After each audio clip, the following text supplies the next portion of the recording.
Now we come to Sutta number 3.8.75. Now the Venerable Ananda went to see the Exalted One, and on coming to him saluted him and sat down at one side.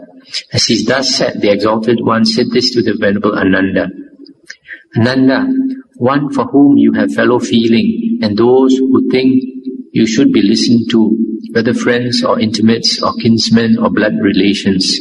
Such ought to be advised about, grounded on, established in three particulars.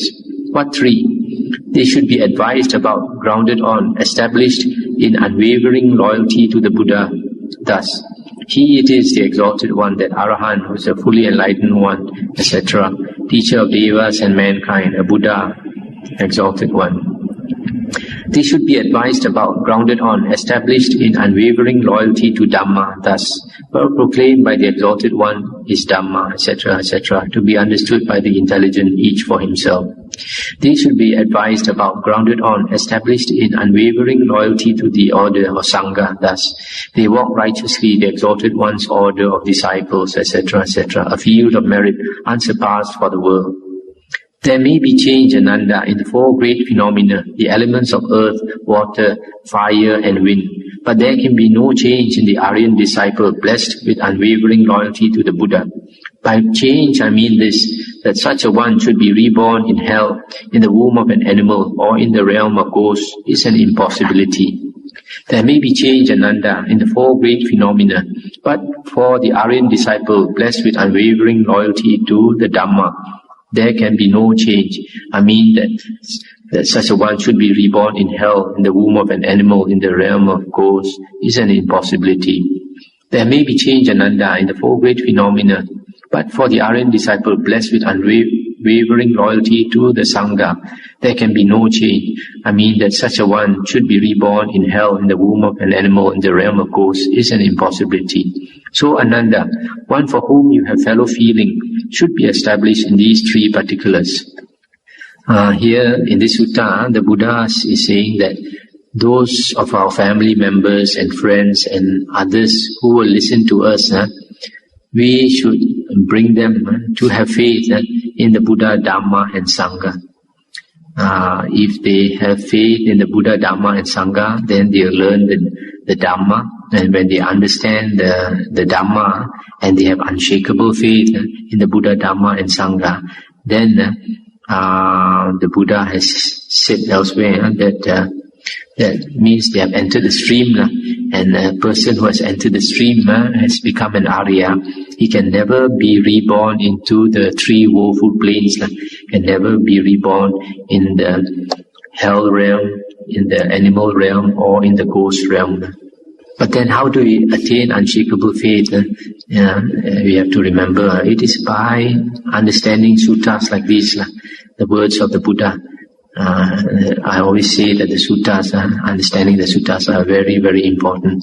You remember when we recite the Itipiso chant, when we come to the Sangha, Supatipanno Bhagavato Savaka Sangho. What is this Savaka Sangho? Savaka are listeners or hearers. That means the Sangha of listeners or hearers are the Buddha's disciples.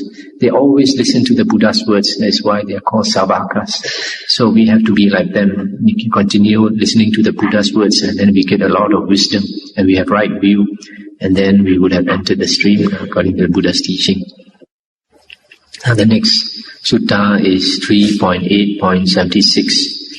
Now the Venerable Ananda went to see the Exalted One and said this to him: as to the saying existence, bhava, or being, Lord, pray to what extent is there existence? And the Buddha said, if there were no realm of sensual desire and no action or karma to ripen therein, Ananda, would any sensual realm existence be manifested? Surely not, Lord. In this way, Ananda, action or karma is the field, consciousness is the seed, craving the moisture. For beings that are hindered by ignorance, fettered by craving, consciousness is established in the lower realm, there's the sensual realm. Thus in the future there is repeated rebirth. In this way there is existence, Ananda. Again, if there were no realm or form and no action or karma to ripen therein, would any form, realm, existence be manifested? Surely not, Lord. In this way, action, karma, is the field, consciousness the seed, craving the moisture. For beings that are hindered by ignorance, fettered by craving, consciousness is established in the intermediate realm, that is the form realm. Thus in the future there is repeated rebirth. Again, if there were no formless realm and no action to ripen therein, would any formless realm existence be manifested? Surely not, Lord. In this way, Ananda, action is the field, consciousness the seed, craving the moisture. For beings that are hindered by ignorance, fettered by craving, consciousness is established in the higher realm. Thus in the future there is repeated rebirth. In this way, Ananda, there is existence. This is a sutta that talks about existence. And here in this sutta, the Buddha is saying that a few things contribute to existence. One is karma. Karma here is considered the field. Second one is consciousness. Consciousness is the seed. And third one is craving, the moisture. And because of ignorance and craving, consciousness is re-established in another realm. So there are some monks who use this sutta to support the Abhidhamma and commentarial interpretation of dependent origination. In the dependent origination, the 12 links, the first one is avijja, ignorance, avijja, paccaya, sankhara. The second one is sankhara. And sankhara is interpreted by the commentaries and the Abhidhamma as karma, action, which leads to the third, sankhara, paccaya, vijnana, which leads to vijnana, coming to existence. However, in this sutta, if we consider carefully, karma is only the field, whereas craving is the moisture. Craving is the moisture. For the seed to be reborn, for the seed to sprout, it would seem to me that craving is more important, not karma, because there is a sutta somewhere else which says that the cause for life, the main cause for there being life form is moisture. Moisture, water. Anywhere where there is more water or moisture, there will be life. That's why now these scientists, when they investigate the other planets, they try to look for any sign of moisture. If there's any sign of moisture, then they are sure that there must be life somewhere in that planet. So here, to me, the craving is more important than the action karma. Whereas the commentarial and Abhidhamma interpretation is that karma is the one that is the main cause for rebirth. But I like to quote another sutta, Majjhima Nikaya number 43, where Sariputta, Venerable Sariputta, was asked, how is renewal of existence in the future generated? And Sariputta replied, renewal of existence in the future is generated through the delighting in this and that on the part of beings who are hindered by ignorance and fettered by craving. So here the Venerable Sariputta is saying, because of delighting in this and that, which means actually craving. Also, another reason why we can say that karma is not the main cause for rebirth, for existence, is because you see a case like Angulimala. Angulimala, he created a lot of evil karma, and this evil karma should have brought him down to the woeful plains, if not to hell itself. But because he destroyed craving, he struggled so hard and became an arahant, destroyed ignorance and destroyed craving, that there was no more rebirth for him, even though there was a lot of karma that he had done. So the main thing that got him out of samsara is that he destroyed craving. Another example is the asanya satta. Those beings in the fourth jhana realm, in the form realm, there's a type of beings who have no perception. They are born just with a body, but no perception. So, in that state, they do not create any karma. Even though they do not create any karma, it doesn't mean that they have stopped existence. When they pass away from that state, they are reborn again. So karma does not seem to be as important as craving. The other thing about this sutta, which is very important and which I'd like to mention, is the commentary statement. There's a very important commentary statement here, and the commentary says about this sutta, about the three forms of the three realms of existence, the sensual desire realm, the form realm, and the formless realm. This commentary says these are the three forms or spheres of mundane consciousness. There is a fourth, which is supra-mundane or supernormal to our waking or normal consciousness. This is reckoned unconsciousness. The fourth type of consciousness mentioned here may be referring to the state of deep sleep without dreaming, or the state of Nibbana itself. Now we come to Sutta number 3.8.78. At one time, the Exalted One said to the Venerable Ananda, "What do you think, Ananda? Will every sort of moral practice, way of living, sanctity of life, and excellence of service have a like fruit hereafter?" "I would not say so, Lord, that it is inevitably so." "Well then, do you go into particulars?" said the Buddha.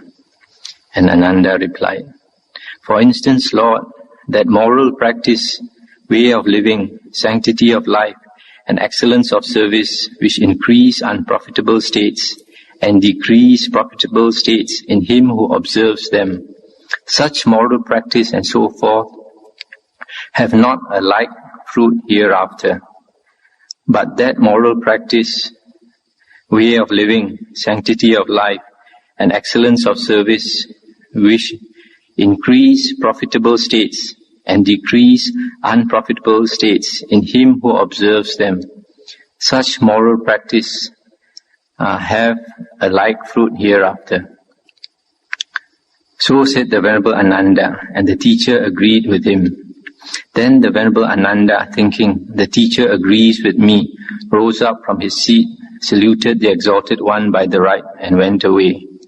Now not long after the Venerable Ananda was gone, the Exalted One addressed the monks, saying, "Monks, Ananda is a learner, yet it would not be easy to find his equal in wisdom." And that's the end of the sutta. This learner, I think most of you know, is Seka, and it means that that person is an Arya, a noble one, but he is not yet an Arahant. He has not finished his work. That means he's one of the 7 types of Aryas. The first path, first fruit, second path, second fruit, or third path, third fruit, or even the fourth path. Later, if you look into the suttas, you'll find that path and fruit in the suttas are separate. They are separate persons, and unlike the commentaries and the Abhidhamma, in the suttas we find that the path person is not existing just for one moment and then getting the fruition. So in this sutta, the Buddha is saying that does every sort of spiritual life bring a similar fruit hereafter? That means give that person goes to a good rebirth. And Ananda said it is not always so. If there is a moral practice, a way of living, a spiritual path which increase unprofitable states and decrease profitable states, then you won't get the expected fruit. That means you get a good rebirth. And what is this? This is like those external practices which were prevalent during the Buddha's time. If we look into the suttas, we find there were many types of external sect practices which were unbeneficial. Some people, there were some ascetics who behaved like dogs. They walked like dogs, they ate like dogs, they lay down like dogs. And some imitated the behavior of cows, eating grass, and etc. And some, they stand, they never sit down, stand all the time. And some, they are naked, they have this naked practice. And some, they hold up their hand, left hand or the right hand, they never put it down.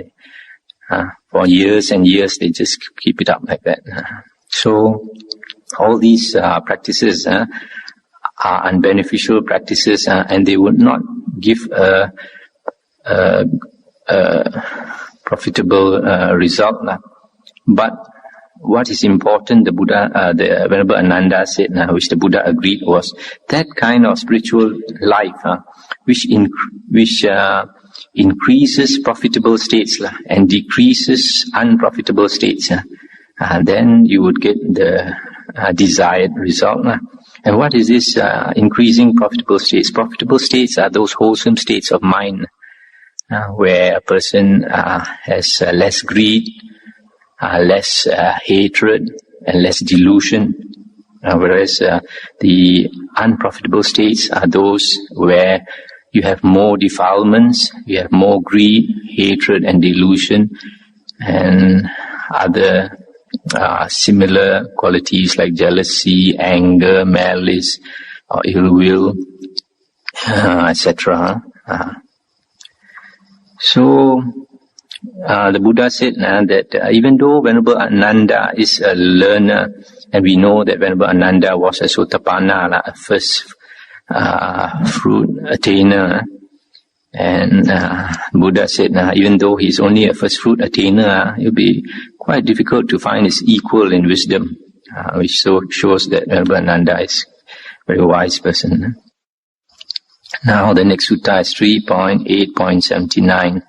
Now the Venerable Ananda went to see the Exalted One, etc., etc. As he sat to one side, he said, Lord, there are these three sorts of scents whose fragrance spreads along with the wind, but not against the wind. What three? Root scent, hardwood scent, and the scent of flowers. Pray, Lord, is there any sort of scent whose fragrance spreads with the wind, against the wind, and both ways alike? And the Buddha replied, there is such a scent, Ananda. And Venerable Ananda asked, what is that scent, Lord? And the Buddha said, in this connection, Ananda, in whatsoever village or district, there is a woman or a man who has taken refuge in the Buddha, Dhamma, and the Sangha, who abstains from killing, stealing, adultery, from lying, from addiction to intoxicants that cause sloth, who is virtuous, of a kind nature, who dwells at home with heart free from the taint of stinginess, who is open-handed, pure-handed, delighting in giving up, one to ask a favor of, one who delights in sharing gifts with others. Of such a one, recluses and hermits sing the praises in all quarters thus. In such and such a village or district, there is a woman or a man who has taken refuge in the Buddha, Dhamma, and the Sangha, who abstains from killing, stealing, adultery, lying, addiction to intoxicants, who is virtuous, of a kind nature, who dwells at home with heart free from the taint of stinginess, who is open-handed, pure-handed, delighting in giving up, one to ask a favor of, one who delights in sharing gifts with others. Moreover, the Devas, the celestial beings, and non-humans sing his praises in the same manner.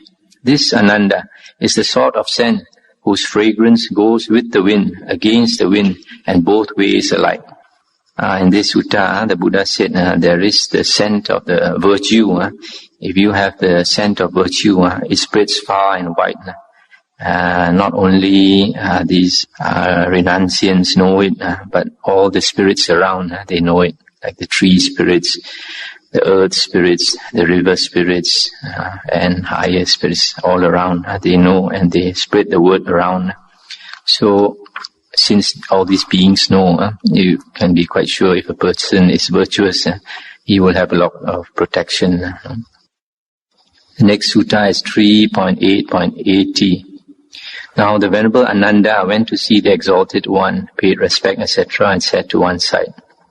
As he sat to one side, he said this to the Lord, to the Bhagawa Exalted One. In the presence of the Exalted One, Lord, in His very presence, I have received this saying, Ananda, a Bhikkhu, the disciple of the Buddha Sikhin, standing in the Brahma world, could make its 1,000 realms hear his voice. Pray, Lord, how far can the Arahant, the fully enlightened one, make his voice heard?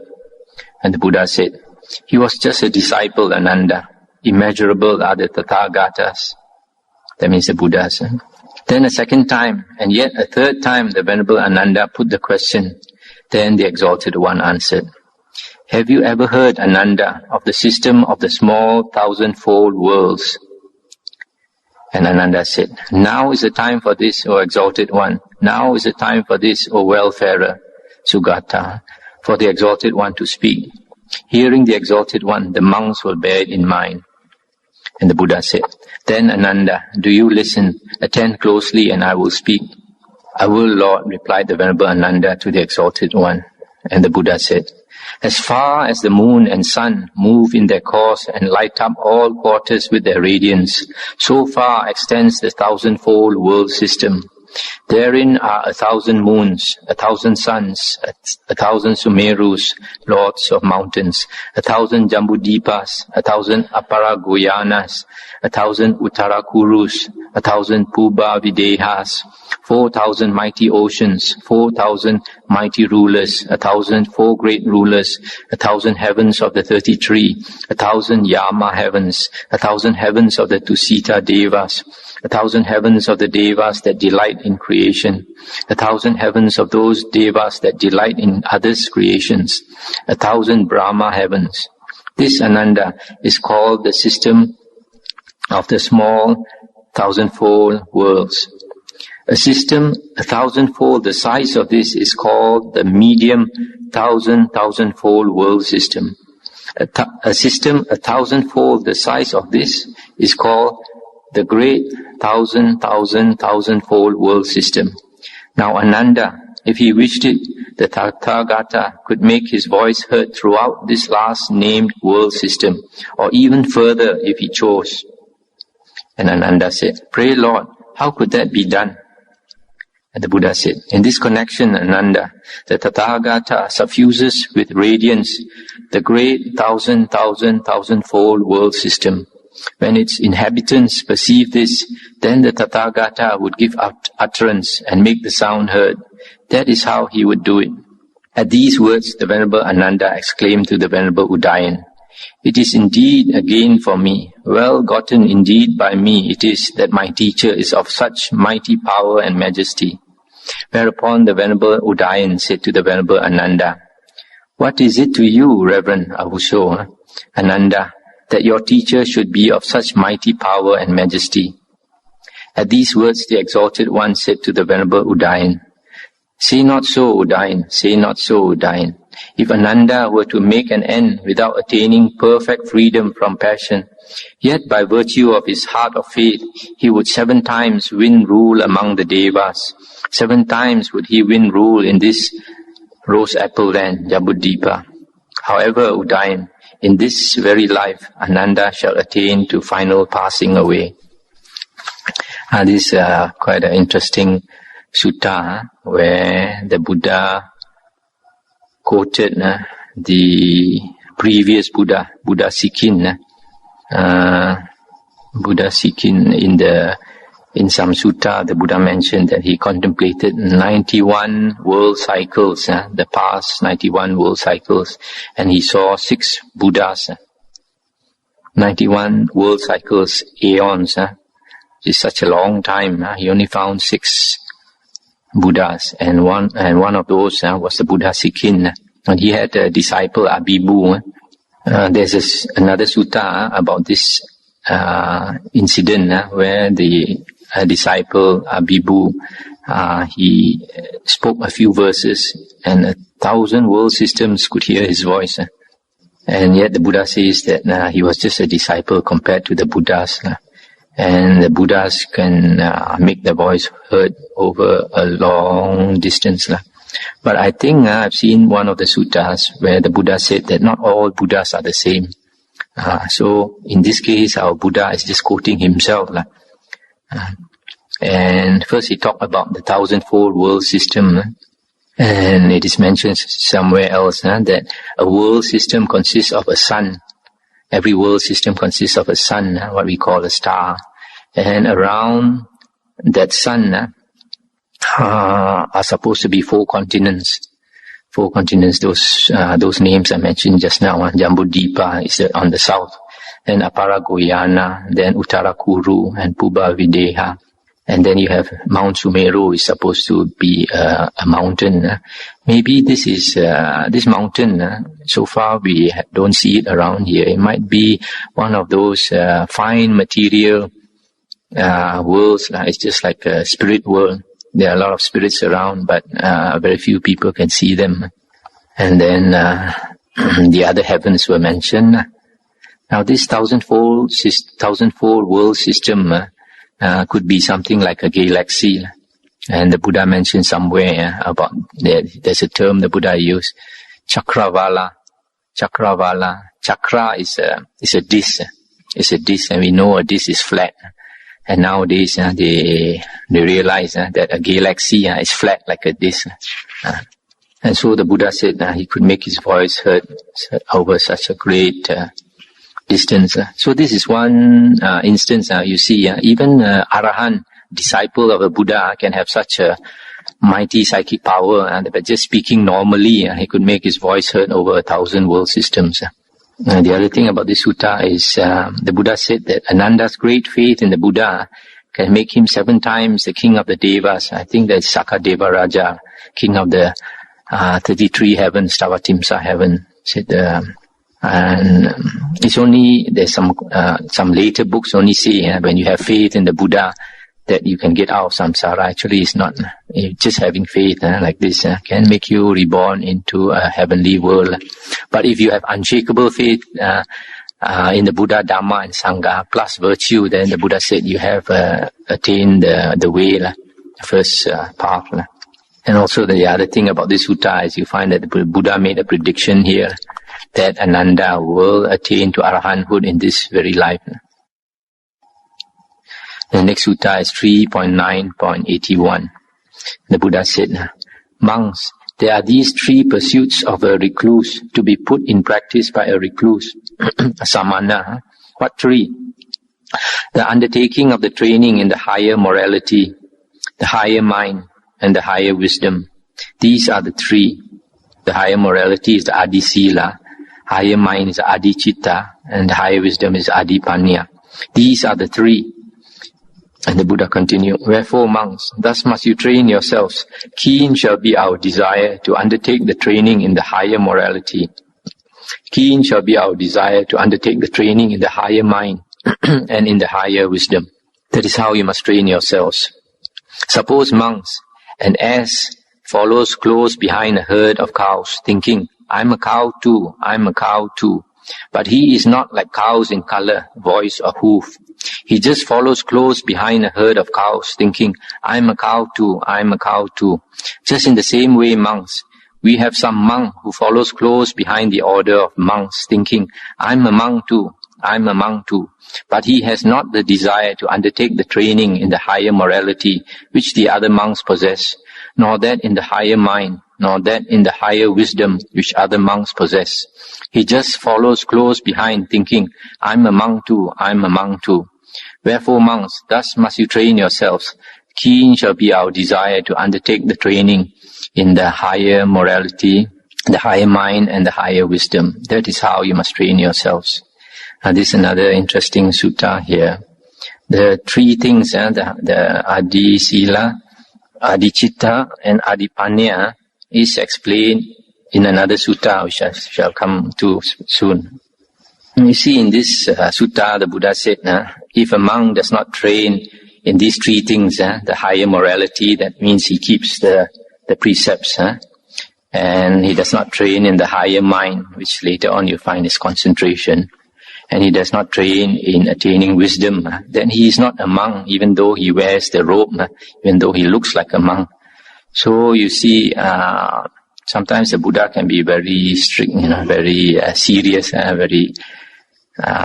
you can see suttas like this, some monks don't like. That is why later you find there are some monks who belittle these original suttas of the Buddha and call them small vehicle suttas for inferior people, and all kinds of things they say about the Buddha's original discourses. And so much so that even nowadays very few monks would actually take up the suttas and explain them because of suttas like this. Because he set up such a high standard for monks, especially that not all monks like to speak of these suttas.